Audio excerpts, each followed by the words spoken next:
is Richard Hayzler, proud principal of Pequannock Valley School, a grade 6 through 8 school in Pompton Plains, New Jersey, as part of the Pequannock Township School District. And welcome to this week's episode of Learning Sparks, where we learn and grow together, talking about instructional strategies that enhance student learning in your classrooms. It's been an honor to work with you on Learning Sparks with DisruptED TV. It's hard to believe we're at episode 30, and we're reaching the point in the school year where it's really important that we are fine-tuning our strategies and making sure that we're working with our students so that they're prepared for the end of the school year and into the next grade level. And so one of the things I'd like to talk about in this week's episode is on differentiated instruction. You know, there's many definitions of differentiated instruction out there, but one way I like to define it is that it's a teacher reacting responsively to the needs of the students that they serve in their classrooms. Differentiated instruction is often misconstrued when conversations are had about what it really means and what it's supposed to do. You know, at this point in the year, we've learned a lot about our students, and we know what their strengths are and what their areas of need are. We're trying to have that goal of getting them to grade level or exceeding grade level expectations. We're looking to meet the requirements of the curriculum and the standards that we're teaching.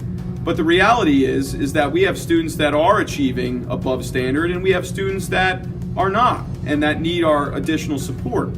And those students exist in the same classroom. So what are we doing to meet the needs of those learners?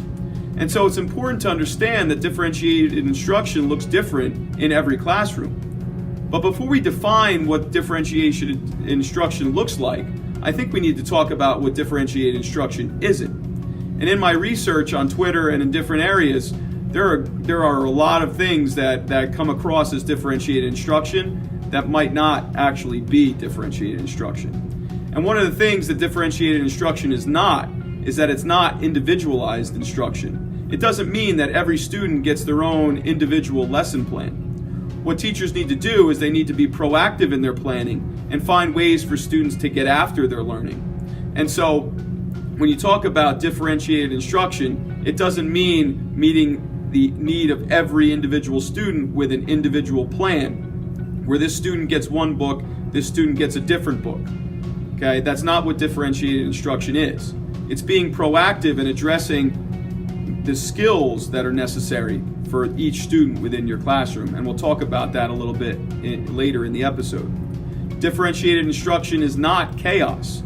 Okay, it doesn't mean we walk into the classroom and 25 students are doing 25 different things. The student behavior is focused, it's meaningful, and it's productive, and it's where the teacher is serving as an active leader within that classroom.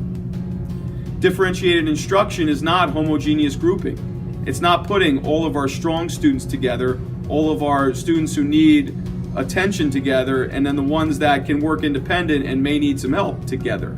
Okay, that's not what that means, and all of a sudden we differentiate instruction because we have strong students working together. Okay, what it means is that students need to work with a variety of their peers. It's okay for students who may be struggling in a content to work with students who are strong. Students who may fall in the middle are working with students who need some support and students that can give support. Okay, grouping should look very different in a differentiated instruction classroom.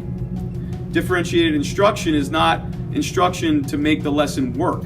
Okay, it's not giving students a more challenging problem or eliminating a test question because a student cannot answer it. Okay, it doesn't mean that we're giving students more or less work.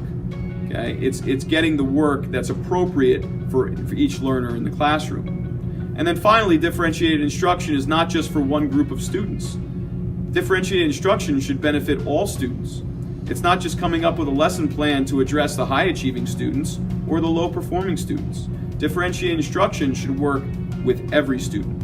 And so what does it look like in a classroom? Differentiated instruction is being proactive prior to getting into the classroom. It's knowing who your students are and what you need to do to engage them in the learning. So maybe it's coming up with activities that are for higher achieving students that they can work with everyone in the classroom. And it's capitalizing on the skills that they have. Differentiated instruction is qualitative versus quantitative. It doesn't mean we're giving more work. It means the work that we're giving is of high quality and that we want the students to do more with the skills that they have.